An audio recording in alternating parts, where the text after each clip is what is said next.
So you need to say currently the world thinks that pseudocholesterol levels is an important prognostic marker, and so you have to tell us by review of literature that why does the world think so? So can you show us a study and in the PICO format how many people were studied and what was found in the pseudocholesterol group which was done, and in the non, I don't know what was the study design. Basically you were interested in the study design. Yeah, so how you, I mean what is the design which will tell us that they are significantly useful? Yeah, tell us a previous study. I think you are just replicating a previous study. Yours is not a groundbreaking study. Somebody has already done it and you are just repeating it. So that is perfectly fine, it's allowed.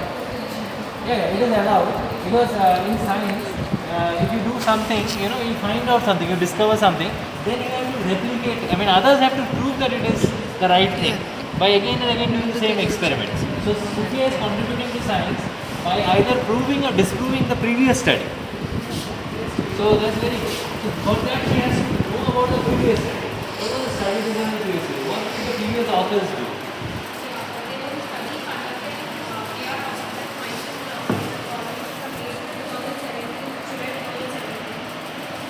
Another PG, yes.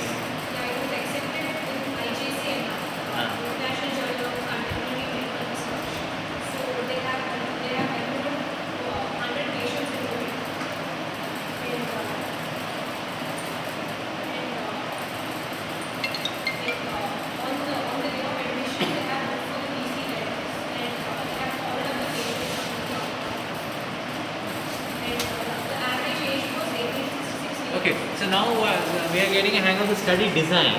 So you are saying that they just took patients of organovascular poisoning and looked at their pseudocholesterol level. But then, how without a comparator will we know that this is more useful than not doing anything? How will we know that the ones where I did pseudocholesterol gave me some information which I could utilize to prognosticate the patient? Just by knowing in the day one that the pseudocholesterol. Exactly. So you see, I saw a patient who came with OP poisoning. He had a pseudocholesterol level of, let's say, 1 to 10 on a scale of 1 to 10. He had 1, very low. Okay. So I said he is going to die, and he died. And then I saw another patient. He came with a pseudocholesterol level of 2. I said maybe he will die. He did not die. Another patient came. He came with 5. I said maybe not, he will die, and he died. So by seeing all this, at the end of the study, how will I know that pseudocholesterol? Huh?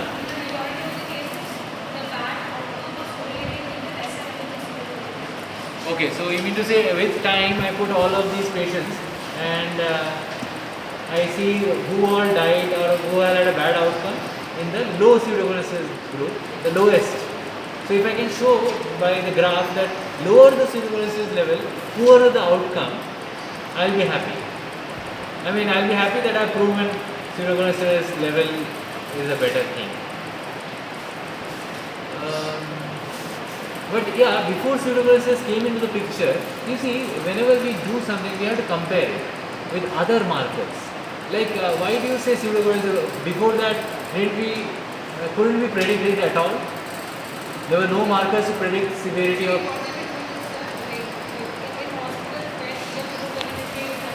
No, we are saying before pseudocholesterol. Before there was any availability of pseudocholesterol, weren't we able to prognosticate OP poisoning? Now, this is how research works. I mean, you compare it with what is standard of care. Like whenever we say placebo, we don't say that we are killing the patient by not giving him anything. Placebo plus whatever is standard of care.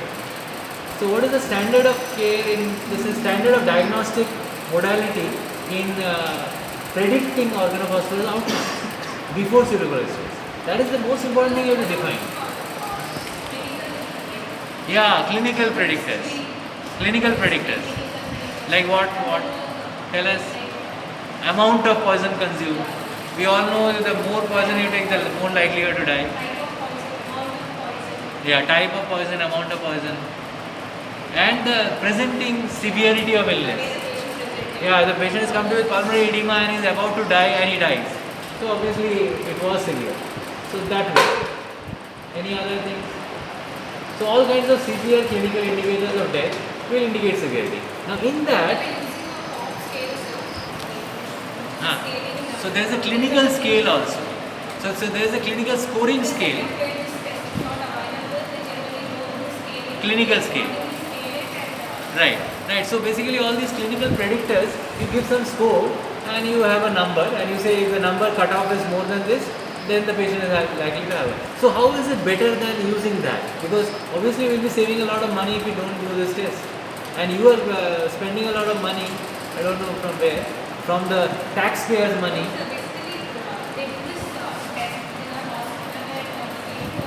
Yeah, somebody pays for the taxpayers' money is being utilized in this research, isn't it? I mean, we have obtained research funding and you are trying to do the test with that money, isn't it? That's how it goes everywhere. So maybe you are funding it or maybe the institute is funding it. Yeah, the patient cannot fund it. Patient cannot find it. Don't say this on tape. So patient is not supposed to fund research on them.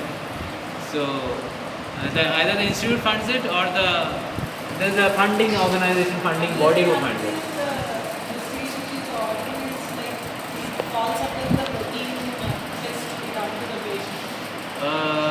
Yeah, but then it's not research. Anything which is routine is not research. If it's a routine investigation, Sophia, you cannot say it's research there, isn't it? So you are funding it. You are funding it, the institute is funding it, isn't it? And but the thing is, should we really use it? That's what you are trying to see. Should it become more routine? Anybody comes and get it done. But then you don't have the. So now I am getting a study design. You will be comparing it with that what score? COB score. So you will have a patient group where you have not tested it, who will have just the COB score. Huh? No. That was not a part of the study design. Your study design was problematic. Your study design should have used the comparator. Otherwise, how do you compare whether it's better than the standard of care? So you should have a group where you don't do anything. You don't do any test, only do COBS test.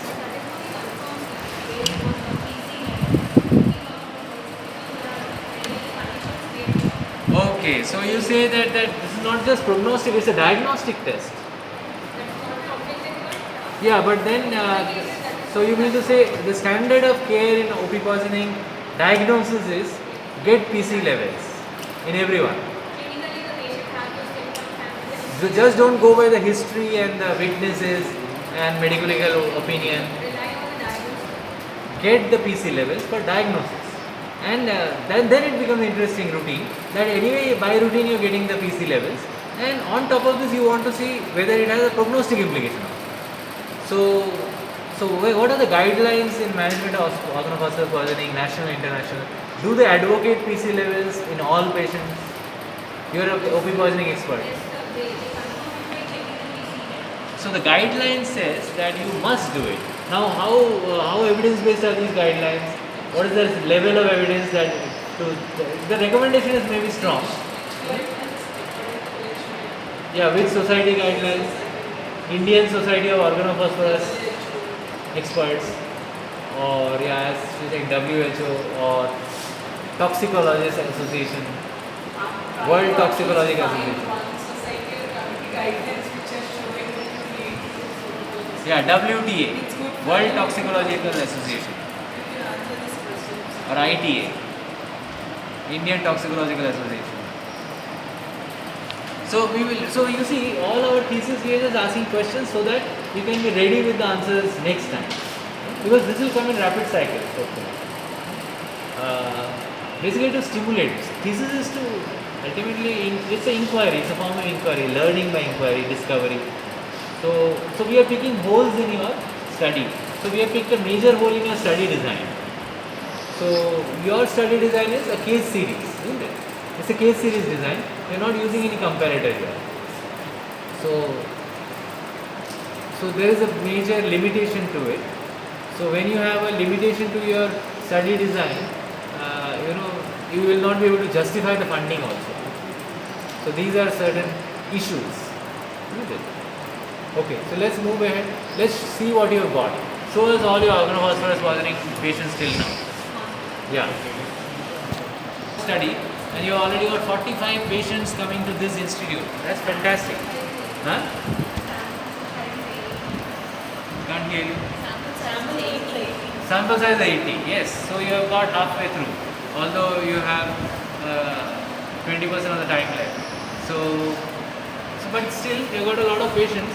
So we have this 50-year-old patient, 38, 19, 17, 25, 29, 30. So as if you see the age spectrum is wide from 15 to, can you tell us Stuart, just the age, yeah.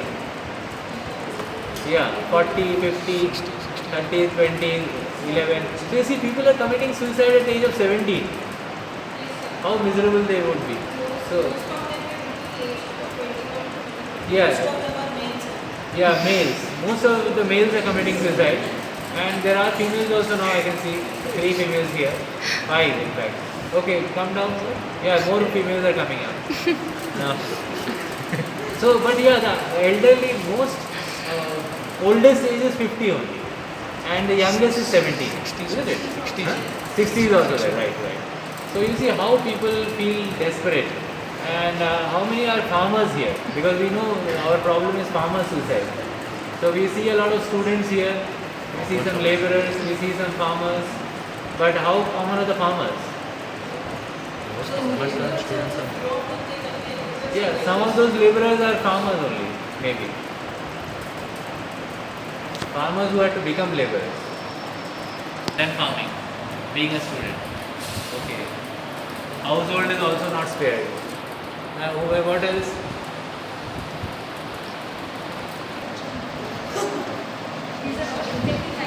Huh? No, why are there? Yeah, he's saying depending on crops. He knows better. Huh? Insects, depending on the insects on the crop. So you have to first identify the insects, you have to be an entomologist.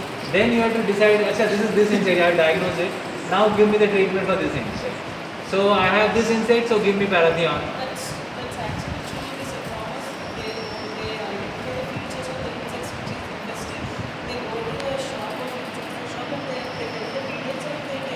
Oh, fantastic. So yes, so the farmers have to give a history to the shopkeeper, the doctor there, and he has to decide based on the history what kind of treatment it needs. Yeah, the shopkeeper who is in the community. Because and nowadays they can take a picture also and show it to them. So the shopkeeper is the community shopkeeper, and he knows everything about the farmers there. I mean, as to what crops they grow, what crops they grow. So even by looking at the farmer's face, he say, oh, you take this, you take this, you take that.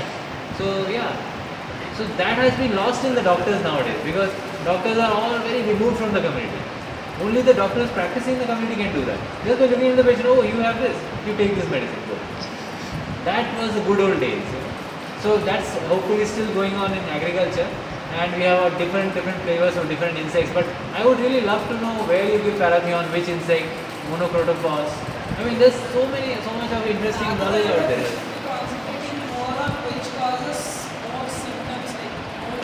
Yeah, of course we should have to be, but I still can't, give up that interesting thing of which one kills which insect.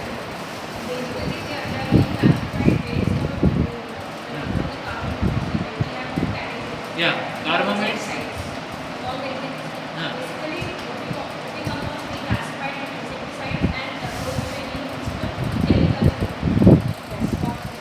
Chemical warfare. Yeah, but I don't think any of the shops will keep chemical warfare weapons of mass destruction.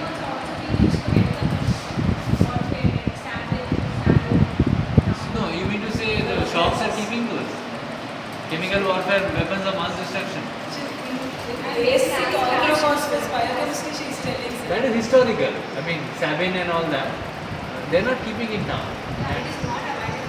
Yeah. Okay, volatility, fine.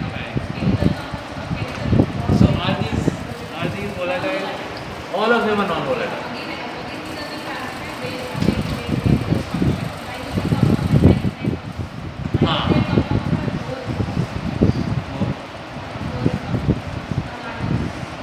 Okay, so what are these compounds?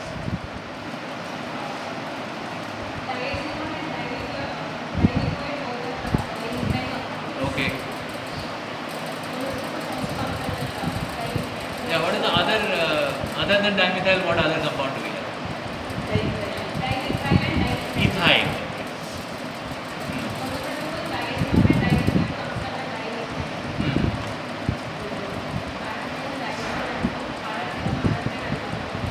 Okay, so as Dr. Rosa was saying, what is the clinical implication of these different compounds? Clinically, do they produce different kinds of symptoms? Because that is of course our prerogative to see how they produce different. The fact that they are used in different insects is also interesting, because why would they use it differently in different insects? Would it be because of levels of toxicity?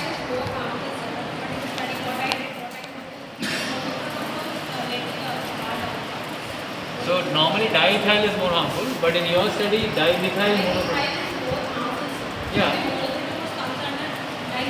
yeah, I got it. Appear to be more harmful. Yeah. Yeah, let us also look into why we have different compounds and which insects need what, why. Because as a thesis student, you are supposed to know everything about these. You are an organophosphorus expert. Okay, so how were they discovered? I mean, we know how phosphorus was discovered, then it was made into matchsticks.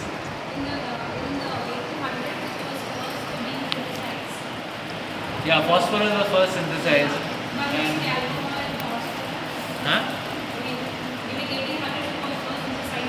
Phosphorus. Yeah, I think there are some stories we read in our +2 that it had to be kept in the water, otherwise there would be fire in the air. You know, and people used to show magic using these things. And of course, later on it came into the matchstick, and then we could, just. So at certain points of time, nobody needed a matchstick also. I mean, the matchbox. They could just put it here and burn it. So they were also very dangerous. Slowly things changed there. And we knew that it has to be always kept underwater because it was so combustible. So how did they discover this super combustible substance? Maybe by accident, and maybe by natural phenomena where, in nature itself, there's suddenly people will just start. Volcanoes again are not because of phosphorus generated things. They are because of some internal tectonic disturbances where the heat of the earth is increasing and with pressure it comes out.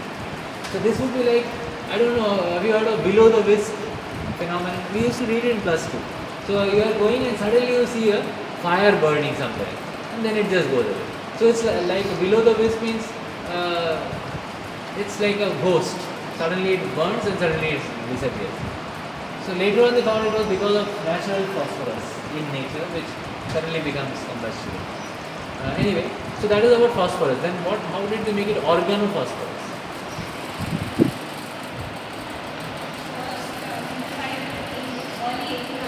Yeah, how? I mean, alcohol with phosphorus. So the methyl group goes and to the phosphorus, and you have a structure. What is the structure of that? Do you have any chemical structure here or no? So yeah, now I'm not asking you study design, the usual question. Now it's a more of a 10+2 tough questions of the chemistry. Questions around chemistry. Chemical structure of organophosphorus. How did they find out? In 1800s, how did they make a compound? And when did they have this idea to use it for fertilizers or pesticides to kill animals, insects, so that our growth would be better, would have a much better non-organic produce.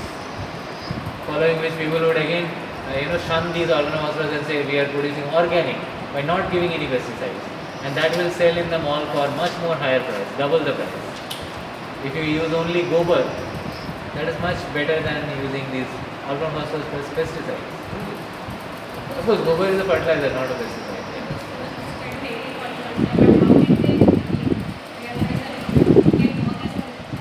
Yeah, you will have to go into that. I'm just raising questions for you to find out and get back later.